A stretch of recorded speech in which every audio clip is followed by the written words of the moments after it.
Marekani kuhusishwa katika uchaguzi wa 2027. Karibu. Hii ni Expertise 24/7. Mtazamaji, do you know kwamba Marekani huhusishwa na itahusishwa katika uchaguzi wa 2027? Marekani haihusishi in a direct way, lakini inahusika in an indirect way. We all know that the US government ni moja miongoni mwa nchi ambazo ziko na nguvu in terms of economy, in terms of defense na mambo ya security, na in most cases zinatumika kuweza ni kuangazia nchi zingine hapa Afrika na hata katika dunia. Sasa Marekani inahusika in very many ways katika uchaguzi mkuu wa Kenya hapo 2027. Tumeona mambo mengi sana ambayo yamekuwa yakitokelezea Tanzania, Uganda, na zimeweza ni kukondemiwa sana na serikali ya Marekani. Hasa mtazamaji wangu, hapa kuna jambo. Marekani inahusika kufund Kenya in different ways, millions of dollars every year, ambapo nchi ya Kenya ina conduct uchaguzi mkuu. We all know that Kenya, and if you don't know mtazamaji wangu, ni vizuri nikakufahamisha kwamba Kenya is a non-NATO ally. Hiyo ni kumaanisha they are in good terms with the US government, and that is of 2023. Ni kitu signed kwamba Kenya itakuwa ikipata vitu kama vile the defense training, mambo kama ya funding, mambo kama ya loans na mambo mengi sana. And that is why as a country we need the United States of America. We all know that hapa Kenya, in the country, we have the US citizens wenye wananchi hapa Kenya.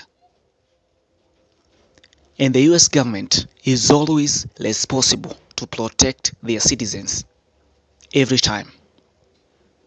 Now that is the reason yenye ikona responsibility ya kuweza ni kuprotect na kuweza ni kufahamisha wananchi wake if anything happens during the elections, after voting, na bado watu wakiendelea kungojea the final results.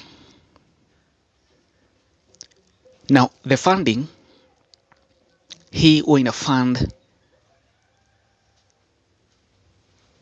in a way to make sure that the people of the Republic of Kenya are educated in terms of civic na mambo ya rights na mambo ya uchaguzi. And tuliona pale Tanzania after the riots zenye ziliweza ni kutokea after elections, the disputed elections zenye zilikuwa hapo Tanzania in the past few months, tuliona the US government wakiingia Tanzania na kukakuwa na a lot of tensions pale, na the US government wakakuwa na wakaanza ni kuwarn their citizens from being somewhere, mambo pahali ambapo kuna halaiki ya watu, cloudings, pahali ambapo hakuna enough security. And that is the responsibility of the United States of America as of their citizens wenye wako hiyo nchi.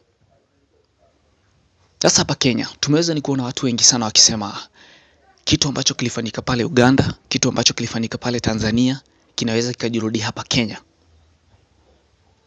That is just a matter of speaking about that. Now the US government brings a lot of benefits in our country Kenya, in terms of security, in terms of loans, defense, counterterrorism and efforts zenye za kuweza ni kuwa wakikabiliana na magaidi and a lot of things. The US government is always responsible to issue a security alert to their citizens if there is any danger that might inaweza ikakuta citizens wao anytime.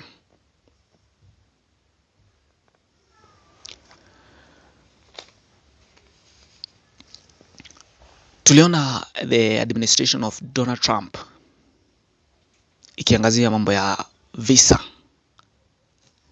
and the safe visa flees, and Kenya was not in the list of those countries. I think that was one of the benefits zenye tunaweza sema the country is free from the freeze of visas za kuweza ni kutravel across the world to the United States.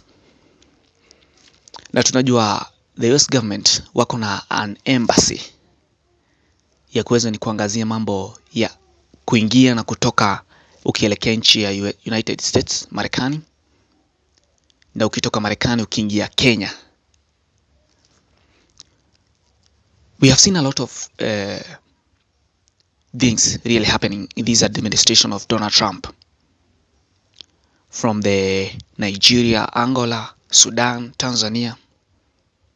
Now Kenya must be in a lot of tensions because this is a superpower country and it brings a lot of effort in our country, mostly in terms of funding, loans and security systems. We saw the current president of the United States, Donald Trump, akiweza ni kufund the health system of our country with a lot of money. I don't think that the President William Ruto anaweza make any mistake yenye inaweza tuma the United States of America wa focus on Kenya in a negative way. Hiyo inaweza kuwa makosa. Now, mtazamaji, you should be aware that every time the US government is involved indirectly in the general elections, it is a matter of positive things. Mambo ya education, mambo ya funding, mambo ya kukujulisha wewe mwenye unaweza ni kuwa and making sure that there is enough security for mwananchi wa kawaida.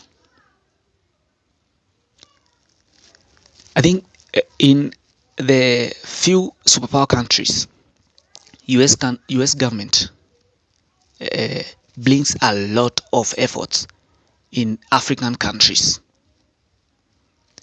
and I think we don't know the reason behind that because hiyo ni mambo ya president of Kenya, president of any other African country with the US president, but the benefits mostly are loans. That is the reason yenye unakuta the president of Kenya or the president of Tanzania is very close to the president of the United States. I don't think it is of personal benefit, but is of benefit for the people. So mtazamaji, ni vizuri kufahamu kwamba every time the US government is checking on Kenya in any negative or positive thing that is really happening, maybe before and after elections, it is good to note that. We have seen a lot of things speculating online about the deportations of Kenyans. It is not yet proven of the Kenyans living in the United States, and I saw people joking about that, wakisema watu warudi wahaso katika nchi yao. I don't think it is right because when these people get into those countries, they always have a very positive impact in our country in terms of economic wise, and tunaona the dollar impact. I think ina impact a lot in the Kenyan shillings, maybe in the rising of the Kenyan shillings and then in the drop. So I think get about mambo ya funding, mambo ya security and mambo ya kukua close with the US government as a non-NATO ally, you receive a lot of benefits. So I think as we head to 2027 general elections, the Kenyan government should be very much, and I mean ikiangalia mambo ya the free and fair elections, safety of citizens and security of the people of the United States currently living in Kenya. Hii ni Expertise 24/7. Tutakufahamisha stori ambazo zinachipuka hapa East Africa, Africa, Kenya pamoja na ulimwengu.